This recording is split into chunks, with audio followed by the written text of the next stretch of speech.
really, just from the start, President Zelensky expressed his gratitude to the American people, which I convey to this Congress and therefore to the American people for the extraordinary support that we have so far supplied, and now tonight more to come.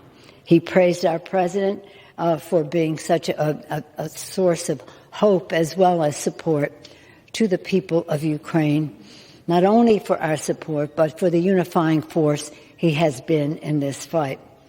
As Putin desperately accelerates his campaign of horror and brutality, Mr. Speaker, horror and brutality in Ukraine, time is of the essence. That's why we are so pleased to hear that we could proceed immediately with this bill today, so that it goes through the Senate and to the President's desk so that the assistance can reach the people of Ukraine and Eastern Europe.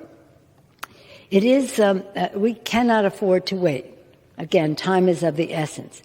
The aid package we'll pass today will be pivotal, and others have addressed what is in there in terms of weaponry and security issues, in terms of government and their economy, in terms of humanitarian assistance.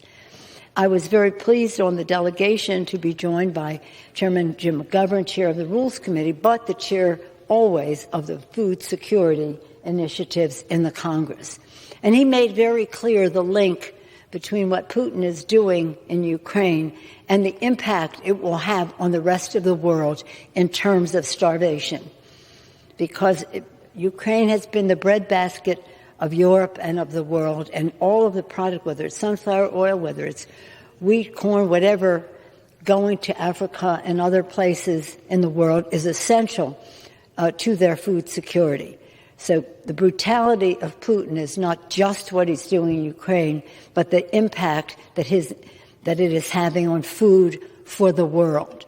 So when you're home thinking, what is this all about? Just think about, when I was hungry, you fed me, in the Gospel of Matthew.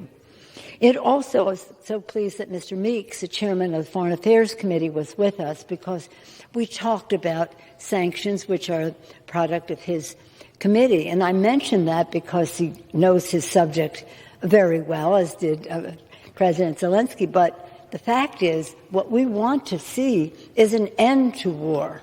If we could end war by using economic sanctions, all the better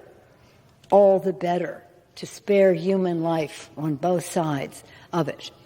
But President Putin has initiated a war, hostilities into a sovereign country, with a band leading it, thinking that he was going to be well received with a band. What could he have been thinking?